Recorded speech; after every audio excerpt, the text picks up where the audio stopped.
بیرەوەری 75 ساڵەی دیدەی گرنگی هاوپەیمانێتی بۆ ئازادی نیشان دەدات. فریدەم هاوس دەڵێت ئاستی ئازادیەکان لە سەرانسەری جیهان کەم دەبێتەوە. کوردەکانی ئیسرائیل و سۆزیان بۆ زێدی خۆیان.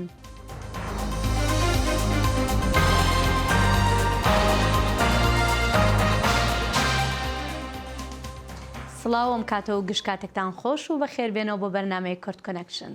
بەسڵاو و ڕێزین گەرم.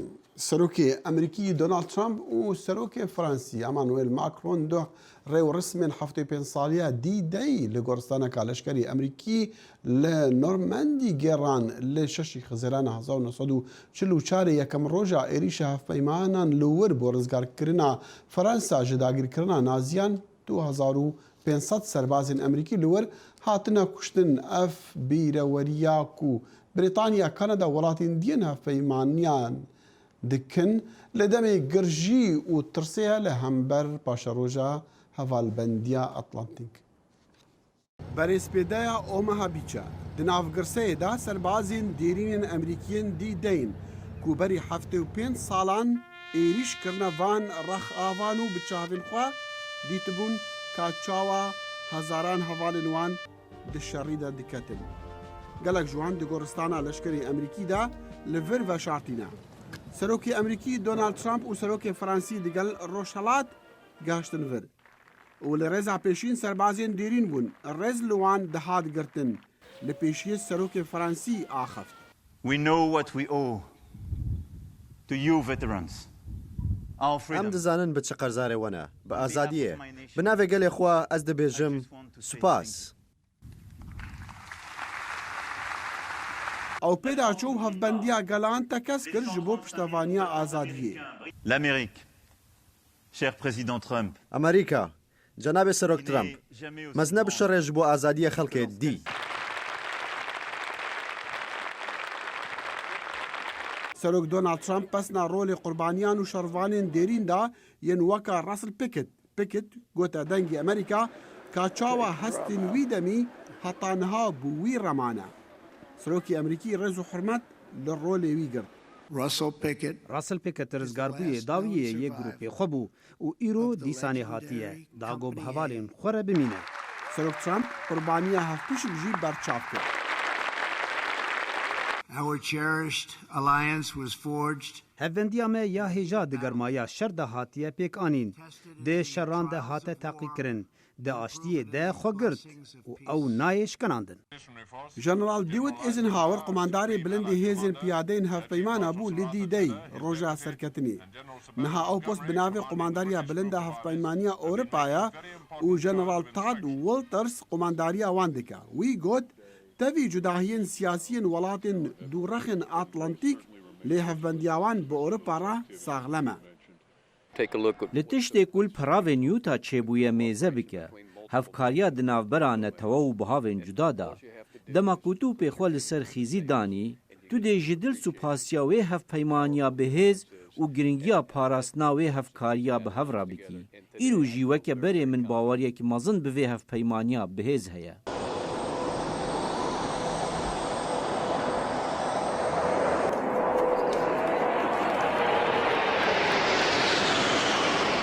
Ev goristana dehan hezar serbazên Emerîkî tê de veşartî ku giyanê xwe kirina qurbaniyê azadiyê sembola herî bihêza hevbendiya Amerîka û Ewropaya. ڕێکخراوی فریدەم هاوسی بنکە لە واشنگتن لە راپۆرتی ساڵانەیدا دەڵێت مافەکانی سیاسی و ئازادی سیڤیل 13 ساڵی لەسەر یەک هەر لە ساڵی 2005ەوە هەتا ساڵی 2018 بەردەوام بەرەو خراپبوون دەڕوات. ئەم کێشەیەش لە چەندین وڵاتانی جیاوازدا بەدی کراوە هەر لە وڵاتە یەکگرتوەکانی ئەمریکاوە بگرا کە ڕابردوویەکی درێژدەمی دیموکراسی هەیە هەتا دەگاتە ئەو وڵاتە تاکڕەوانەی وەکو چین و رووسیا. راپۆرتەکەی فریدەم هاوس ئاماژە بۆ دەکات ئازادی ڕاگەیاندن لە نزمترین ئازایە لە ماوەی 10 ساڵی ڕابردوودا. ڕۆژنامەوان ڕەیمەند تەیلەر لە وتوێژێکی لەگەڵ بەشی کوردی دەنگی ئەمریکا بەرەنجامەکان بەمای نیگەرانی لە قەڵەم دەدات. کاراکتەرە سەرکوتکارەکان بەردەوامن لە هێرشەکانیان بۆ سەر ڕۆژنامەوانان تا بێدەنگیان بکەن لە ڕێی دەستگیرکردن و دانانی ئەو یاسایانەی ئازادیەکان کۆتوبەند دەکەن. لە هەموو ناوچەکانی زیاتر کە پێشەرکاریان تیادا کراوە ئێرۆسیا و ڕۆژهەڵاتی ناوەڕاست و باکووری ئەفریقایە. ئەوەی جێی سەرنجە لەم راپۆرتەدا ئازادی ڕاگەیاندن لە وڵاتانەدا کەم بۆتەوە کە ئایدۆلۆژیەتی ڕاستڕەوی نەتەوەیی تیاندا سەریان هەڵداوە. بەپێی راپۆرتەکەش ئەم دیاردەیە لە وڵاتانی وەک هەنگاریا و سربیا بە ئاشکرایی دیارە. بەڵام ناوی وڵاتی تری گەورەی جیهانیش هاتووە وەک هندستان، ئیسرائیل، ئەمریکا. ئەمەش وەک لە راپۆرتەکەدا هاتووە دەشێ کاریگەری نەرێنی بکاتە سەر ڕەوشی دیموکراسی بە تایبەتیش لەو شوێنانەدا کە دیموکراسی تیادا لاوازە. فریدەم هاوس ساڵانام جۆرە راپۆرتانە بڵاو دەکاتەوە بەڕێستەی لێر دەڵێت جێی بێدبەختی ئەوەیە ئەوانەی کە پێویست ناکات ئەم راپۆرتانە ببینن ئەوانن کە زیاتر بەدەستیان دەگات. سانسۆرکردن و یاساکانی بۆ سەرکوتکردن دانراون لە هەر شوێنێک هەبن ئەوا دەکەونە خزمەتی ئەو مەبەستانەی بۆی دانراون.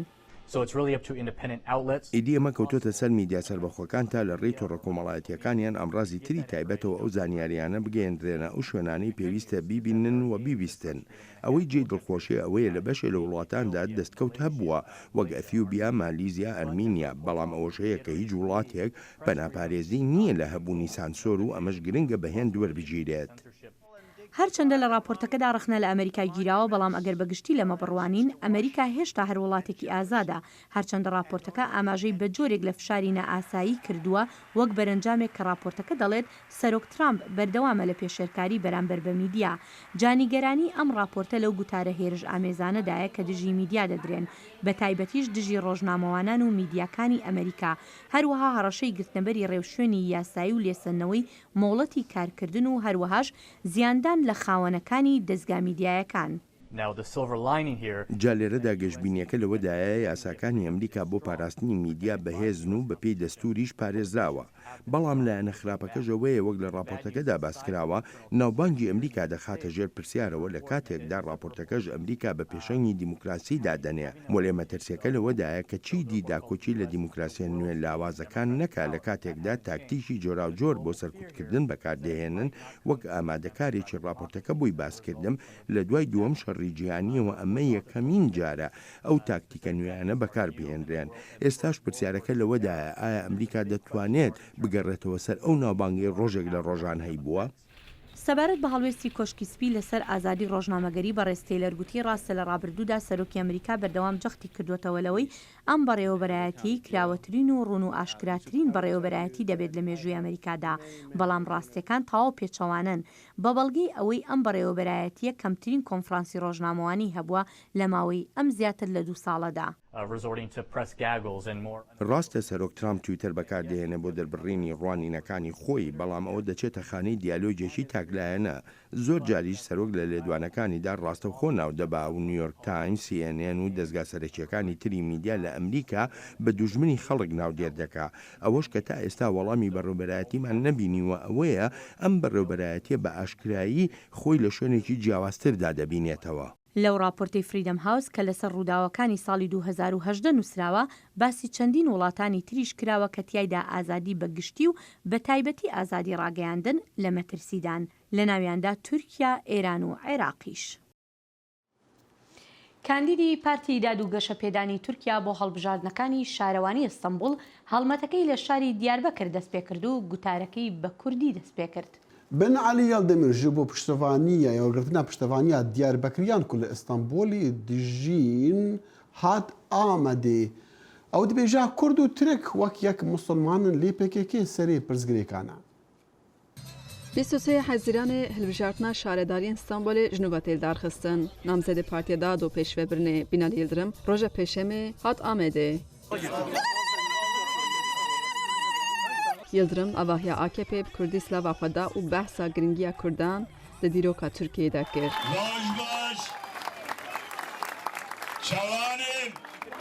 هەروسا بەحسا گرنگی استراتژیک عەدنگاریە تورکیە و ڕۆژهەڵاتە ناوین کرد و گوت لە ڕۆژهەڵاتە ناوی ئین کو پلانە شەیتانی سەروبن کریە ڕەجەب تایب ئەردۆغنە و حکومەتی وینە بینالی یلدرم دەستنیشان کرد و تورکیە ڕۆژهەڵاتە ناوین چقاس گرنگ بە ئیستانبول ژیش بووی تورکیە ئەو قاس گرنگە بەربژارە شارەدار ئیستانبولێ بەحسا هەڵبژارتنا سویەکی ئادارێ کرد و گوت کو ئیستانبول تورکیەکی بچووکە و دازانین 250,000 دیار بەکری ئیستانبولی دژین وی ڕۆنشتوانین ئیستانبولێ ئین ji دیار بەکرێ خواست گوت 23 حەزیرانێدا دەنگی خوا بدن AKP. Diyarbakırlı hemşerilerim İstanbul'da 23 Haziran'da yeni bir zafere imza atacak mıyız? نامزد AKP دەستنیشان کرد و نەد دەستە کەسیدایە و لەسەر چ نەتەوی خودەوی دەدە ئەروسا کورد و تورک مسلمانن لە ئێک وێ براتیە دەربەتکە پێکەکەیە وی گوت دەماکو ئەو سەرۆک وەزیربیە پێکەکە هەرێمێ چالاکیین تەرۆری پێکانیە باژاری کوردان ڕخاندیە خەندەکان کۆلایە مرۆڤین بێگونەشی ژیانەخۆی ئونداکردنە یلدرم بەحسا چالاکیین 6 و 7 جوتمەها 2014یان ئێنج بوو پرسکریا کۆبانێژی کرد و گوت ئەv بویەر دیرۆکا دیار بەکردا بویەرێک ڕەشە یلدرم وها ئاخوێ ئینکە وێ ڕۆژێ مرۆڤان داخستن کۆلانن بوو سەدەما کوشتنە مرۆڤان دە ئەستێ خۆدا نەتەنێ زیانێدان دیار بەکرد هەمان دەمێدا دەربێک مەزن لە براتیا ملەتێجی خستن وی دەستنیشان کرد و دیرۆکا تورکیەیەدا دەماکو ئاتاتورک پارلەمنتۆی ئاوا بکە ji Kurdistanê jî mebusan vexwendiye. Piştî axaftina li avahiya AKP Binalî Yildirim li kolana gaziyê di nav esnafan de ji geriya. Hin kes kêfxweşiya xwe anî ziman hin kesan jî gazinên xwe kirin. Ev camê ji Binalî Yildirim ve dibêje ku hûn dibêjin em birane lê hin ferzên biratiyê hene ku divê bi erênê nêzîkî birayê xwe bibin. Ev kalemê jî dibêje ew hêjar e û hewceyê alîkariyan e. Binalî Yildirim êvarê jê li mizgefta Kurşun li beşdarê bernameyeka zindî ji bo TRT'yê bû û roja înêdanê serê sibê çû Stenbolê. Xecican Farxîn, Dengê Amerîka, Amed. سەرۆکوەزیری بەریتانیا تۆریسا مەی وەکو سەرۆکی پارتی نەریت پارێزان ڕۆژی هەینی دەستی لە کارەکەی کێشایەوە و چاوەڕوان دەکرێت یەکەم خۆلی دەنگدان بۆ هەڵبژاردننی جێگرەوەکەی لە هەفتەی داهاتوودا بەڕێوە بچێت. مەی لە پاش ڕیفراندۆمەکەی ساڵی 2016 بۆ جیابوونەوە لە یەکێتی ئەوروپا دەستی بەکار کرد و 3 ساڵی بۆ پلانەکان لەسەر ئەو مەبەستە تەرخان کرد بەڵام 3 جار شکستی هێنا لە قایلکردنی ئەندامانی پەرلەمان بۆ پشتیوانیکردن لە ڕێککەوتنێک بۆ جیابوونەوەکە. سەرۆکوەزیری داهاتوو هەرکێک بێت تەنها 5 مانگ کاتی بەدەستەوەیە بۆ بڕیاردان لەسەر نوێکردنەوەی پلانەکانی مەی یان جارێکی تر دواخستنی جیابوونەوەکە لە یەکێتی ئەوروپا. لەسەر کورسێکن پلاستیکیên ڕێزکری لە جادەکە کەرکووکی و تەختێ ڕەشێ بە دیوارێ ئاڤاهێکیەوە مامۆستایەکێ خەڵەمشین خەمیس عەلی وێنەیان دبێژە زاڕۆکان و خوندکاران. لەو کاتەوەی ئەو پیاوە تەمەن 7 ساڵانە دەستپێشخەریەکەی دەست پێ کردووە دەیان کڕووکچ لەوێ کۆبوونەتەوە بۆ بەشداریکردن لەو وانە خۆڕایانە. مامۆستایەکی 7 ساڵەی خانەنشین لە کەرکووک شەقام و کۆڵانەکەیان دەکاتە خوێندنگەیەکی گەڕۆ ڕەنگە ئەم خانووی دیوارەکەیان کردوتە تەختە ڕەش ئەگەر ئاوەدان بێتەوە قوتابخانەکەی مامۆستاش دەچێتە شوێنێکی دی. المبادرة مع النهاية أنا بادرت بها تمويل ذاتي جبت محسمة پێشنیازی خۆم بوو لەسەر ئەرکوماندووبوونی خۆمە منداڵەکانم لێرە کۆ کردوێتەوە لەبری ئەوەی بڕۆنە سەر شەقامەکان یان لە ماڵەوە خەریکی یاری ئەلکترۆنی بن ئەو شتانەی لە دوای 2023 هاتۆتە ناومانەوە کاریگەری کردوێتە سەر پرۆسەی پەروەردەکردن باوانەکان هاوکارم بوون لە سەرخستنی ئەم کارەدا منداڵەکانیش دڵیان خۆشە.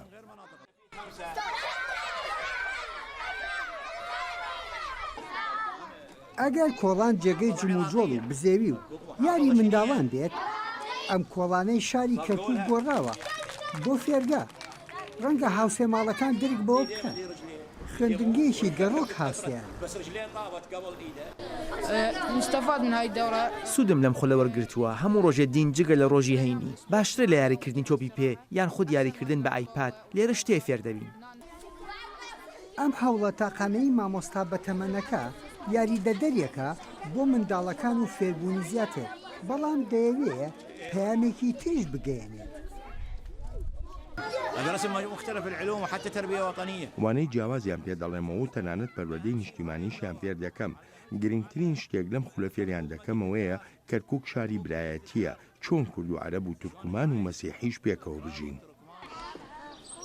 زۆربەی منداڵەکان لە قوتابخانەی دەوڵەتی دەخوێنن بەڵام بۆ ئەوانیش گۆڕانێکە فێرگەیەکی گەڕۆک لە شۆ قوتابخانەیەکی حکومی دوو دنیای جیاوازن. الطلاب يعني بالنسبة لهم حبوا هذا الجو منداڵەکان ئەم کەشیان لەلا خۆشە زۆر کراوەترە لە ژینگەی قوتابخانە لە قوتابخانە لە یەک جلو بەرەکدا دەبەسترێنەوە و هەروەها ڕۆتینی ڕۆژانە ئەو فشارانی لەسەر منداڵ لە قوتابخانەکان دەکرێت وای کردووە ڕقیان لە قوتابخانە بێت ئیتر نازانم بەهۆی وانەکانەوەیە یان هۆکاری ترە لێرە مامۆستاش زۆر یارمەتیان دەکا و بێ هیچ دەستکەوتێکی داراییش. عشقی فێربوون لای ئەم منداڵانە بێبوونی پێداویستی پێویست پەرۆشی پێوە دیارە هەرکە قوتابخانەش تەواوە بێت ئای دیمەنەکە چەند سەرنجڕاکێشە. یەحیا بەرزنجی دەنجی ئەمریکا واشنگتن.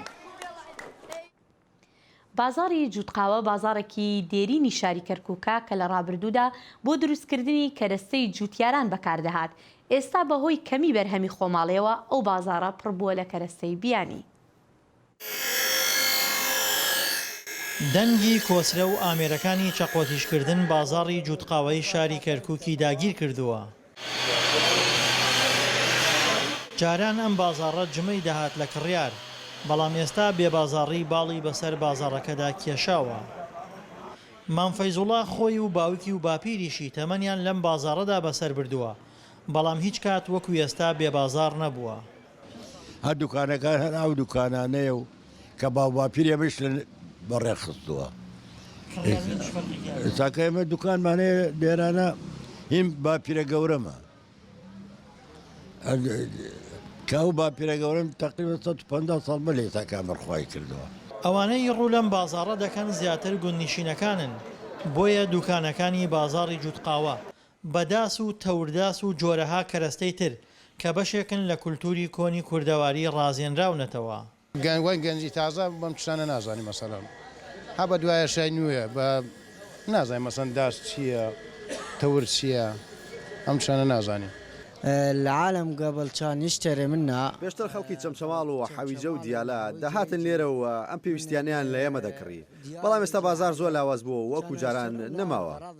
جاران بەرهەمەکانی ئەم بازاڕە هەمووی دروستکراوی نێوخۆیی بوون کە لە ڕێگەی کوورەی گەرمەوە دروست دەکران بەڵام هەموو ئەو کەرەستانەی ئێستا لە بازاڕەکەدان هاوردەکراوی دەرەوەن. کڕن پرۆژی تاکە بەس کڕین پرۆژە خۆ ئینتاج نییە ئینتاجمان نییە لە چینەوە بێنە لە هینەوە بێنە لە تورکیا بێنە هەر ئەوەیە کڕین و فرۆشتنە ئینتاج کوانێ داران هەمووی خۆمانەمان کرد دارانی خۆمانەمان کرد ئینتاجمان زۆر بوو ئینتاجمان بەخەوەت بوو یعنی ئیدارەی مەملەکەت و هیر خۆمان بەڕێمانەبێت ئەمە فەلاحەتێتی ئەمە زەراعەتێتی ئەمە هەمووی ئیشەکان خۆمانەمان کرد.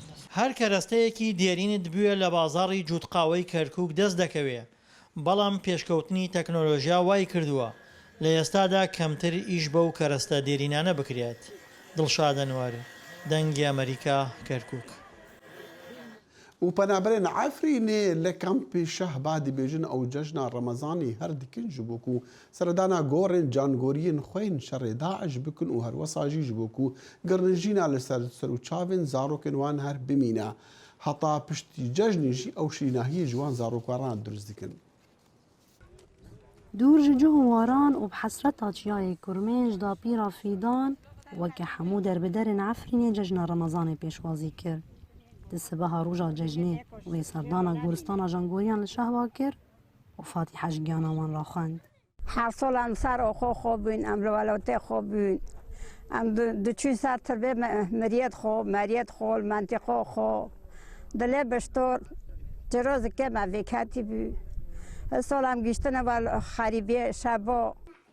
Di şeva cejnê de dapîra fîdan şîraniya cejnê ji bo neviyên xwe amade kir. Ew dibêje çendî hestên xerîbiyê zûr û zehmet bin lê dîsa dixwaze cejnê pîrûz bikin. Dakûşahiyê têxe dilê zarokan. Her sal me li qeçikê xwe re dikirin, dilê biştor, bi heyatê pok, rind, hevol cîrana me giya bi evdara xware dikir.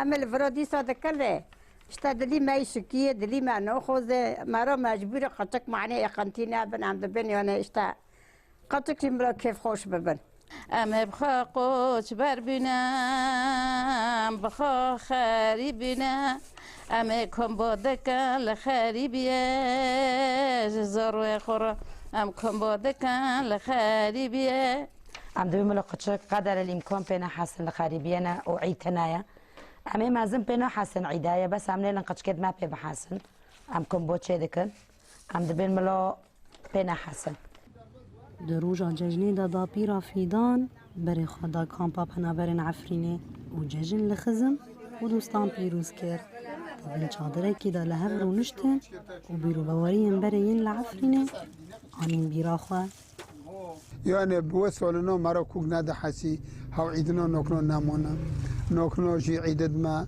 اشتهرو دوني تين سري ما عيد الجون باشخانه هرو امتن فرو باشخانه بيدو سال عيد الفرد بالما عيدد ما نواكي بارن الفرو دابيرا حشتي صالي وتفي ايشن غريبية لي او بدلكي آرام بقسمتا خدي رازية هيفيا وي ججنا وري او لعفرني با كود دما كان يزيك دافا جرنگوندي خوا ومال بادي صالحاف بجفا عم تشبكن زور ناسي بي ما ونوكيا يشولوش دي سامي بفتل سارة وخوخو بسار بلنده بدله برشتور همه بروه خو بروالوته خو بکن ایشالله دستی برگشت که بفدگینه هم گیب کیف و محبت بن گیب سر سفرو کرونن هم گیب وگرن والوته خو سر و خو ججنه کدن ده سر پنابرن عفنی را در باز دبه که او جگون دو مالن خواه دور کتینه لی تبی ویه که وان آمده کاری ججنه کرن و به نیاز و امید وگر آچیای کرمنج ایدا خو پیروز کرن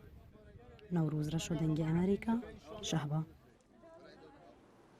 کوردەکانی ئیسرائیلیش نزیکەی 70 ساڵ لەمەوبەر لە ناوچە کوردەکانی تورکیا ئێران و عێراق و سووریاوە کۆچیان کرد بۆ ئەو وڵاتە هەتا ئێستاش هەست و سۆزێکی جیاوازیان هەیە بۆ زێدی خۆیان چونکە پەیوەستن بۆ کولتورەوە بگراژ نەخشەی کوردستان یەکواژ خۆراکێشای هەتا موزیک و جول و بەرگانجی لە دەمێ سەردانا ئیسرائیل نەجی باڵای ئەفراپۆرت ئامادەکرد بوو هون كركوك هون أربيل هون موصول هون دهوك هون زاخو او هدار خوا بنخشا كردستان دينن ياكوان بخول بقور حزو خيال خوا نخشا كريه جوارين كوبابو كالين وان لدجين دست نشان دكن بنشوف هون الخريطة بنره ev nexşeya Kurdistanê bi ebrî hatiye nivîsandin me ev li İsraîlê çêkiriye li vir sînorê Kurdistana mezin heye ev der hemû girêdayî sînorê Kurdistana Iraqê ye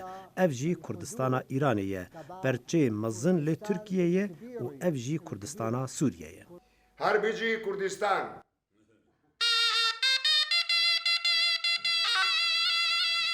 Sadiq bi kurdîbûna xwe şad û bextewere her çende Kurdî nizane jî lê hestên wî hêza girêdana wê bi axa ku ew lê hatiye dinê nîşan de. Tu bixêr hatî hevalê min Ez Kurdim, kurê Kurda me. Sala 1905 ji Kurdistana Iraqê hatime İsraîlê. Jiyê min 4 sal bûn.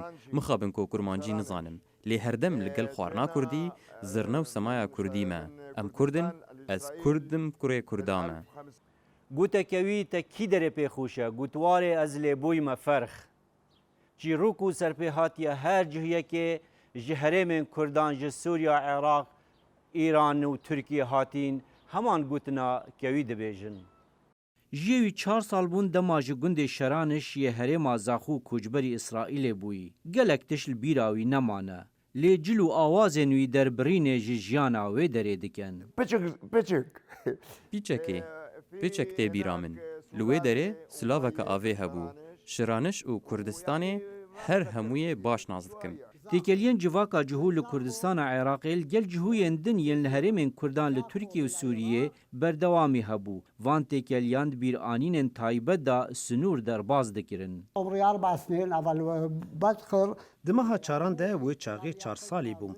Wekû tê bîra min bavê min dame hilgirtê ji Zaxo bi dewaran tevî malbatan da biçin cezîrê sê 4 rojan li wê de bimînin ji bo seyranê bi dahol zirne û semayê me 4 roj derbas dikirin. Civaka Kurdên İsraîlê bi her awayî girêdayî dewleta xwe ne. Berê wan li karkirin û avedankirinê ye. لێوان چ جاران پشتاخوا نەدایە وارێ بابووکالان و بە حەسرەتا وێ ڕوژێ دژین و جارێکێ بهێن وێ ئاخێ و وان واران ببینن.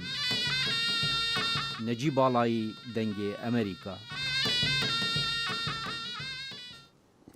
جوانیا سروشت و کەش و هەوای فێنێک لێ بۆنێن ئۆلی و یە نەتەوەیی هەزاران گەشتیار دگەهینن هەف لە هەرێمە هەورامان لە ڕۆژین جەژناژی سەدان گەشتیار ڕوو دەکەن هەورامان ji بۆ دەرباسکردنا دەمێن خۆش. لە دامێنی شاخێکی بەردەڵاندا ئاوێکی سازگار ساڵانە هەزاران گەشتیار لە خۆی کۆ دەکاتەوە. جوانی سروشت و فێنکی کەشوهەواکەی وای کردووە لەسەر جەم ناوچەکانی هەرێم و ناوەڕاست و باشووری عێراقەوە گەشتیاران ڕوو لە هاوینە هەواری ئەحمەداوا بکەن. أن الشعب العراقي بأعياد الميلاد ئێمە لە ئاعزەمیەوە هاتوین جەژنە پیرۆزە لە خەڵکی عێراق دەکەم سوپاسی هەرێمی کوردستان دەکەین بۆ ئەم خزمەت گوزاریانە بارودۆخی ئەمنی زۆر باشە تەمەناش دەکەین بەغدا جوابێ. من تورکمانم و لە کەرکووکەوە هاتوین جێوێکی خۆش بەڕێ بکەین. دیمەنەکانی ناوچەکە زۆر جوانن، ئاسایش و ئارامی هەیە و خزمەت گوزاریەکانیش باشن، دەشخوازین باشتریش بکرێن. بەڕێوبەرایەتی گەشت و گوزاری هەڵەبجە دەڵێن هەڵەبجە ناوچەیەکی گەشتیاری هەمەلایەنەیە. تەنها لە 3 ڕۆژی جەژندا پێشبینی دەکەن زیاتر لە 50,000 گەشتیار سەردانی ناوچە گەشتیارەکان بکەن. گەشتیارێکی زۆر لە ناوەڕاست و باشووری عێراقەوە لە ڕادەبەرە ڕوویان کردوتە سنووری شوێنە گەشتیارەکانی پارێزگای هەڵەبجە. خۆشبەختانە هەموو بە پشتیوانی جەنابی پارێزگار و هەموو هێزەکان پۆلیسی هاتوچۆ بەرگری شارستانی تەندروستی ئاسایش هەموو لەگەڵ بەڕێوەبەرایەتی گەشت و گوزاری هەڵەبجە تەواوی ئامادەکاریەکان کراوەکەوە چێشتخانە و میوانخانە و هەموو شوێنەکان خواردنەکان کە بۆ پێشوازیکردن لە گەشتیاران ئامادەن. خواردنی هەمەچەشن و چای خەڵوز و بازاڕی کەلتوری بەشێکی دیکە لە تایبەتمەندیەکانن وای کردووە گەشتیاران ڕوو لە ناوچە گەشتیارەکان بکەن. من وەکو خاوەن مەطعەمێک و کەبابخانەیەک لە سەرچاوە لە بەرامبەر ئاوەکەین هەموو شتێکمان دابی کردووە. کەبابمان هەیە، شلە و برنجمان هەیە، ژیانی وەکو ڕێنمانەکانی گەشت و گوزار هەموومان تەزبی کردووە. شوێنی عایلە وشتمان هەیە بۆ دانیشتن، شوێنمان هەیە کە عایلە بەو شەو بمێنێتەوە. بەڕاستی هەموو شتێکمان ئامادە کردووە بۆ گەشتیارە بەڕێزەکان. لە سنووری پارێزگای هەڵەبجەدا 28 ناوچەی گەشتیاری هەن کە ڕۆژانە گەشتیاران سەردانیان دەکەن. وە گەشتیارەکانی ژووتیان هێمنی و ئارامی ناوچەکە وای کردووە لە کاتی سەردانکردنیاندا بە شەویشدا بمێنەوە. فەرحان هەورامانی دەنگی ئەمریکا هەورامان. بهیڤیا دەمێن خۆش هەتا جارێکی دیگەینەیە کار شاد و بەختەوەر بن و خدا حافظ. کاتێکی خۆش.